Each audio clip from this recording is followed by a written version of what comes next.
up on Primetime News, Korea's main opposition party is moving forward to impeach Prime Minister Lee Wan-koo under bribery suspicions, but the ruling party says now is not the right time.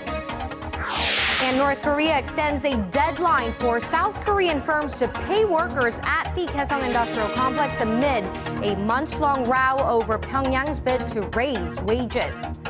Plus, President Park Geun-hye continues her diplomatic tour of South America in Peru. There, she meets with fans of K-pop that's gaining massive popularity in the country. Stay tuned for these stories and more.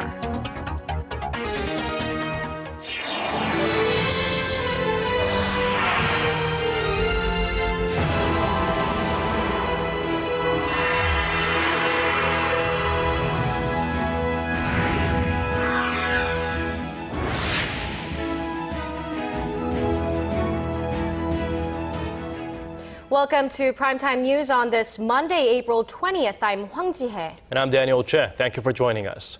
Let's start with the ruling Saenuri Party in Korea and where its lawmakers stand on calls for the resignation of Prime Minister Lee Wan-koo, who is suspected of accepting bribes from Sung Woan-jong, a business tycoon who committed suicide earlier this month. For now, it seems they remain split over the Prime Minister's fate. Some senior lawmakers within the party are leaning towards asking Lee to voluntarily resign from his post.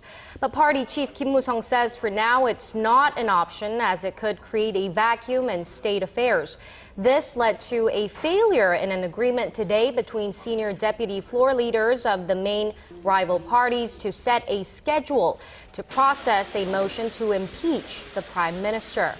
The main opposition New Politics Alliance for Democracy, however, is moving forward, saying it will hold a general meeting of all its lawmakers tomorrow to seek ways to impeach the prime minister. And staying with the bribery scandal, the Parliamentary, Legislative and Judiciary Committee is calling on the government to launch an independent investigation into the matter. That's right. The committee on Monday lobbed questions at Justice Minister Hwang Ji-hye, who vowed to get to the bottom of the scandal. Lawmakers from the ruling party focused on the fact that the late businessman was pardoned twice during the No Moo-hyun administration, implying there could be more politicians in the liberal camp who took bribes. Opposition party lawmakers said the investigation should first focus on the 8 politicians listed in the note that the police found in Sung's pocket. Meanwhile, prosecutors summoned accountants from Gyeongnam Enterprises, the late businessman's company, to track its lobby fund. Shifting gears with the wage row at the Kaesong Industrial Complex far from being settled, today was the last day for South Korean businessmen to pay their North Korean workers. But the South Korean companies may have won a little more time. Hwang Sung-hee tells us more. The good news for South Korean business owners is that the deadline for paying the North Korean workers has been extended to the end of this week. The wages were originally due on April 20th, but Pyongyang took into consideration the number of non-working days leading up to that date. The companies requested it because the 15th and 16th were holidays. North Korea took our position into consideration. But Seoul's Unification Ministry said nothing has been decided, adding that none of the 124 companies have paid the March wages. In February, the North unilaterally decided to raise the wages by more than 5% for its 54,000 workers at the Kaesong Industrial Complex. Despite 2 rounds of unsuccessful talks, the ministry reiterated that any decision must be reached through government-level dialogue. We maintain the position that any revisions to the system, such as to labor regulations, must be resolved through inter-Korean talks through a mechanism like the Joint Management Committee. Many South Korean companies are growing uneasy as the North has threatened to impose a late fee of 15% per month if they don't issue the wage payments on time. Experts say Monday's developments show Pyongyang's willingness to resolve the matter peacefully. There could be 1 or 2 more rounds of inter-Korean talks at the Kaesong Industrial Complex. Once the joint military drills between South Korea and the U.S. end, I think the 2 sides will focus on resolving all issues through dialogue. But if the situation deteriorates, experts say North Korea could increase the pressure by pulling out its workers from the complex and putting the blame on South Korea. Hwang Ji-hye, Arirang News. South Korea's defense ministry unveiled its blueprint for the next 5 years today. More funds are allocated to building 2 key air defense components aimed at deterring North Korean missile threats. Na Young-kyung has more. $214 billion. That's about how much South Korea is planning to inject into its defense budget from 2016 to 2020 to beef up its military. This is according to South Korea's defense ministry, which unveiled its 5-year defense plan on Monday. $143 billion will be used for administrative expenses, such as troop salary increases and strengthening the military as a whole, for example, by bolstering its cyber warfare capabilities. The rest will go toward enhancing the nation's defense capabilities.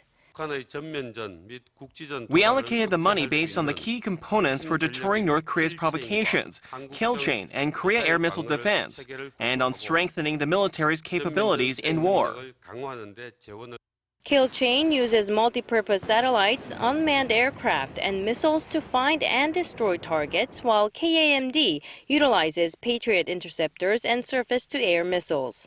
Roughly $8 billion will go toward building the 2 systems. That's more than $500 million more than what was allocated in the previous 5-year plan put forward last year. The budget increase comes as North Korea is believed to have made significant progress on miniaturizing a nuclear weapon and as its ballistic missiles continue to pose a threat. With the 2 systems, South Korea aims to gain the capability to find and destroy North Korea's mobile missiles launchers in 30 minutes. However, many experts point out that South Korea will continue to be under threat until the mid-2020s, as that's when the 2 systems are expected to be ready for deployment. They say until then, Seoul will need to bridge the gap in its missile defense capability. Na Hyun-kyung, Arirang News. Shifting gears now, continuing her diplomatic tour of South America, President Park Geun-hye spent her second day in Peru meeting Koreans who live in that country. She also had an opportunity to meet with Peruvian K-pop fans. Our Choi Yoo-sun reports from Lima. Referring to the dozen or so Koreans who first settled in Peru 40 years ago, President Park Geun-hye praised the current 1,300-member Korean community for their hard work and endless efforts to succeed in Peruvian society. For the past 2 decades, many of the Koreans who live here have offered free medical services to Peru's underprivileged. President Park said she was proud of their volunteerism as it not only enhances the reputation of the Korean community in Peru, but also that of Korea. The Korean leader then promised to continue to provide them with targeted support to help them live so far away from home. With Peruvians' increased interest in Korea, mainly due to an expansion of Korean pop culture, the president asked the residents to become Korea's civilian ambassadors and further promote Korean culture. It's estimated there are as many as 50,000 K-pop fans in Peru, and 15 of them got a chance to meet President Park and deliver personal gifts, including a llama doll and a silver brooch. 굉장히 세련된 문인데 아주 여러분들 생각하면서 잘 애용하겠습니다. She thanked the fans and said their adoration for Korea will help the 2 countries become closer. President Park, who had just come from a visit to an archaeological museum, also praised the sophistication of the preservation techniques used for the artifacts. On Monday, President Park will discuss expanding bilateral cooperation to cover infrastructure, healthcare, and defense with Peruvian President Ollanta Humala. There's also speculation whether her latest visit will pave the way for Korea to export its combat aircraft to Peru. Choi Yoo-sun, Arirang News, Lima. Corporate debt is snowballing into a bigger concern for Korea. Figures released today show the country's high ratio of corporate debt to GDP ranks Korea 7th among 15 key advanced countries. Our Kwon So-ah has the disturbing digits. Public debt, household debt, and now corporate debt are raising concerns in Korea. A parliamentary report released Monday shows Korea's ratio of corporate debt to GDP in the second quarter of last year was the 7th highest among 15 key OECD member countries at 105%. Ireland was number 1 at almost 190%, followed by Sweden and Belgium. Data from Korea's central bank backs up concerns. It shows the nation's corporate debt rose more than 18% over the last 4 years. New Politics Alliance for Democracy lawmaker Oh Jae-se, who presented the report, says mounting government debt is having a negative impact on the private sector, adding that debt-centered management of the economy will have serious effects on future development. However, analysts say this does not necessarily mean Korean firms need to drastically reduce their debt. Of course, it's safer to have a low amount of debt, but the fact that developed countries are at the top of this list shows just how difficult it is to judge the seriousness of the high figures. Experts say high debt levels could also indicate a company is investing more, meaning there are other factors to consider, such as its profitability. Kwon So-ah, Arirang News.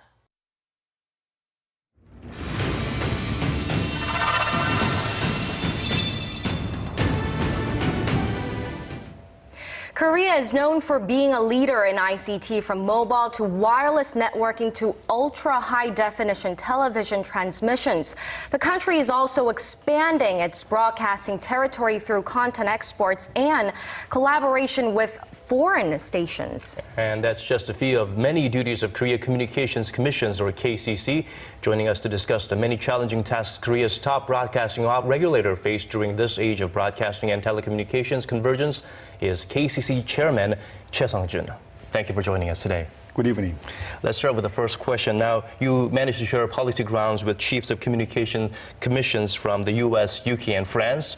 And I believe we got to share a lot of things with them. And what's your take on the differences in the communication policies, and where do we stand compared with them? And what do you think we can learn from them to improve from here on? 세 나라 모두 우리나라하고 비슷한 고민거리들을 안고 있었던 것 같습니다. 몇 가지 이제 예를 들어서 말씀을 드리면 무엇보다도 요사이 핫 이슈인 망 중립성에 관해서 다들 관심들이 많았습니다. 그리고 무엇보다도 산업 발전과 개인정보 보호의 접점에 있는 빅데이터와 관련해서는 다 모두 큰 관심을 가지고 있었고, 방송통신위원회가 지난 12월에 만들어 놓은 그 빅데이터와 개인정보 보호 가이드라인이 있습니다. 그것을 저희가 영어로 번역을 해서 제공을 하면서 우리나라의 모습을 좀 알려주기도 했습니다. 최근에 이제 UHD TV와 관련해가지고 또 주파수도 각 나라가 다 고민을 하고 있는데, 우리나라와 비슷한 그 700MHz 대역에 관해서 아마 대부분의 나라들이 통신용으로 배정을 할 예정이긴 한 것 같습니다만, 그 시기가 2020년이나 2022년이 되어서 이루어지는 것 같습니다. 그래서 우리도 그런 데서 여러 가지 시사점을 얻을 수 있었던 것 같습니다. 또 개인정보 보호 관련해서는 세계적으로 서로 공조가 이루어져야 된다는 데서 의견을 같이 했습니다. And in that visit, you've also presided Arirang TV signing contents and program exchanges with European nations, stations. And in fact, Arirang is also slated to seal more of those contracts during President Park Geun-hye's visit to South America this week and enter TV platform at the UNHQ very soon, which are in line with the KCC's move to export Korean broadcast contents overseas. So what are your goals in terms of content exports, and how can your organization further support Arirang TV to expand its lineup in foreign channels? 이번 출장의 목적 중에 하나는 우리나라 방송에 유럽, 그다음에 중남미 진출하는 것에 대한 도움을 주는 거였었습니다. 물론 그 선봉장에는 아리랑 TV가 서서 열심히 노력을 하고 있는 것을 이번에 확인을 했습니다. 잘 아시는 것처럼 UK 스카이 같은 경우에는 영국의 최대 위성 방송사로서 그 규모가 어마어마했고, 이번에 그 아리랑 TV가 런칭을 하게 되면 UK 스카이 같은 경우는 유럽의 여러 나라에 그 영향을 미치고 있기 때문에 그것을 교두보로 해서 다른 나라에도 진출하는데 디딤돌이 될 것 같습니다. 그리고 잘 아시는 것처럼 스페인은 스페인어권의 맹주로서 중남미에 여전히 지금 방송 콘텐츠를 공급하는 그런 영향력을 행사하고 있었습니다. 그래서 이번에 그 스페인의 RTB와의 MOU 체결을 통해서 앞으로 중남미 진출하는데 큰 역할을 해주리라고 생각을 합니다.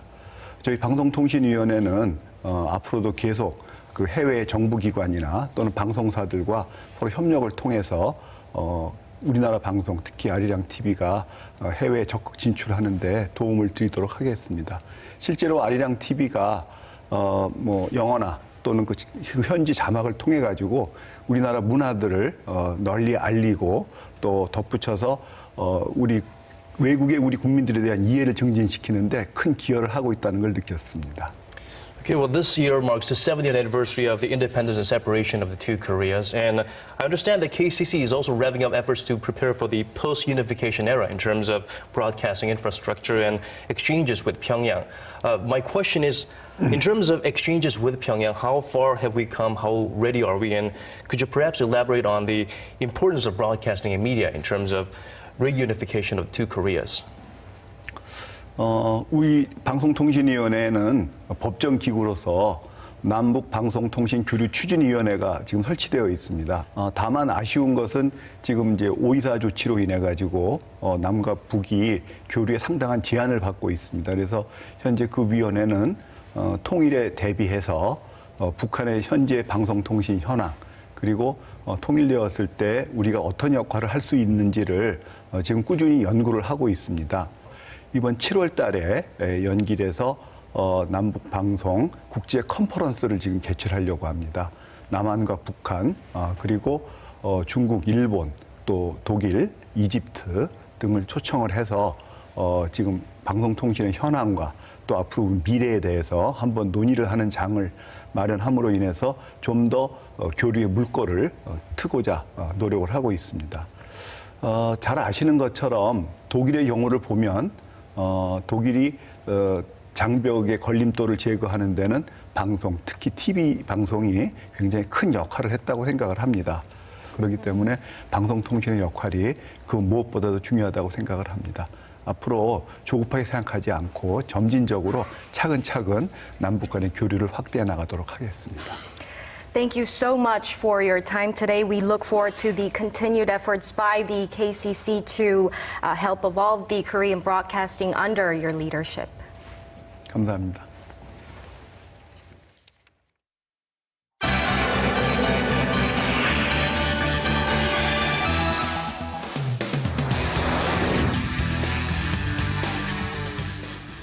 It's time to take a look at the top headlines from around the world with our Paul Yi.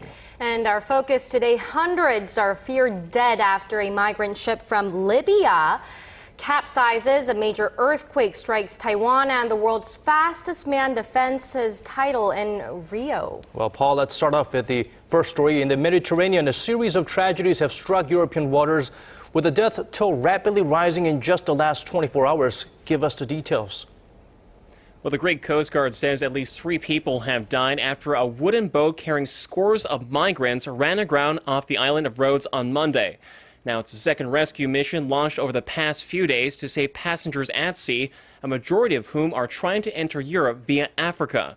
Now, in the wake of the massive loss of life, Pope Francis has called on the international community to act decisively to prevent a repeat of what's being described as the worst migrant ship disaster. Our Sun Jung-in has more. It was late Saturday night local time when a vessel packed full of migrants sank 100 kilometers off the Libyan coast while heading to the Mediterranean island of Malta. The precise death toll remains unknown, but survivors say anywhere between 700 to 950 people were estimated to have been on board. The Italian Coast Guard says a major search and rescue operation is ongoing, but only 50 people have been pulled from the water alive. It's a possibility that we'll get up to something close to 450 deaths just this week, in which has been an extraordinary period of traffic from North Africa and specifically Libya to the Italian waters. Local media presumes the accident occurred when the 20-meter-long vessel, far exceeding its weight capacity, tilted to one side when those on board moved to the edge as they saw a large merchant ship approaching the boat. This latest sinking follows a string of similar disasters in recent years. Last week, 400 migrants were presumed to have drowned when a boat attempting to reach Italy capsized off Libya. A few days later, 20 migrants were rescued when they were found drifting in the Mediterranean Sea. Despite the obvious dangers, more and more migrants are opting to attempt a treacherous journey to escape from war and persecution and seek a better life in Europe. The disaster has prompted European officials and Pope Francis to call for urgent action to cope with the rapidly mounting numbers of desperate people making journeys across the Mediterranean Sea. 손정인, Arirang News. And among the first to answer that call was Italian Prime Minister Matteo Renzi, whose country has been leading ongoing rescue efforts in the Mediterranean. On Sunday, Renzi said Italy could not solve the growing crisis alone, stressing that search and rescue missions were not enough to save lives. He called on world leaders to show the political will needed to tackle the root of the problem. What we are asking for is a political issue with a capital P, an issue that calls for the dignity of humankind to be placed beyond natural security issues and that of stopping human trafficking. These new traffickers cannot be allowed to think that Europe considers this an issue that comes after other items that fill up our agenda. Meanwhile, the European Union says it could hold an emergency summit on the issue this week. Foreign Policy Chief Federica Mogherini said the EU had a moral duty to act, but added there was no easy solution. And shifting now to Taiwan, an underwater earthquake struck off the country's eastern coast, rattling residents living as far away as Japan's Okinawa Islands. Office buildings in the capital, Taipei, shook in the wake of the seismic activity early Monday. The Japanese Meteorological Agency said the epicenter was monitored at a magnitude of 6.8 on the Richter scale. It later lifted a tsunami alert that had prompted an evacuation of schools. We haven't been able to detect any movement in the ocean that can be called a tsunami. Similar earthquake mechanisms have been observed many times in this region in the past, so it's not that strange that this type of earthquake happened here. Authorities in Taiwan say one person was killed and another injured after the quake caused an electrical explosion. And finally, the man of speed, Usain Bolt, has won his latest challenge on the international stage. The Jamaican Olympic gold medalist cruised to victory in the mano-a-mano 100-meter dash in Rio de Janeiro on Sunday. Despite finishing in 10.12 seconds, he said there was still plenty of room to improve. You have to take it 1 year at a time, so it's all about trying to get through this season first, and then I'll concentrate on the Olympics. But right now I'm just trying to run myself into shape and get better over the races, so I'm happy with the pace I'm going, and as long as I stay injury-free, everything should be good. Bolt's next big race will be at the World Relays in the Bahamas, scheduled to kick off on May 2nd. And that wraps up our look at international stories for now. I'll see you back here tomorrow night.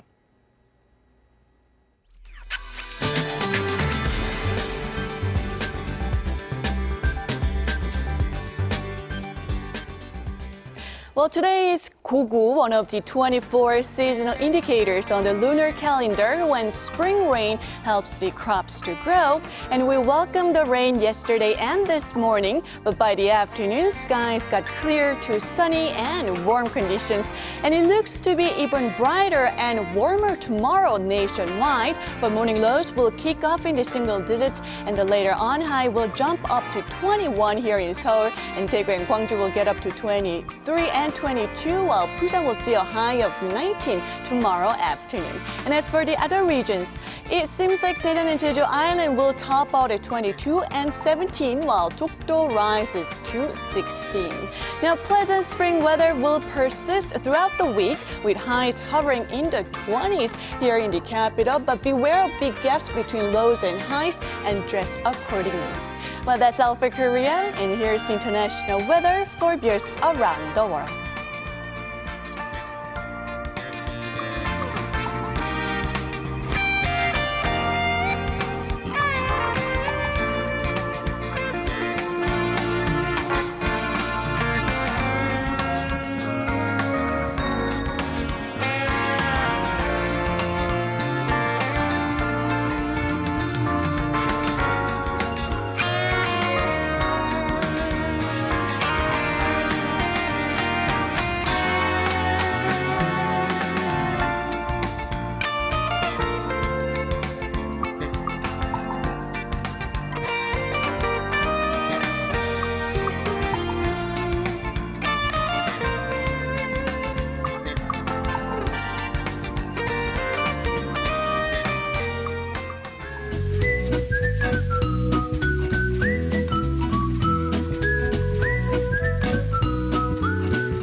that brings us to the end of our newscast. Thank you for staying with us. This has been Daniel Choy.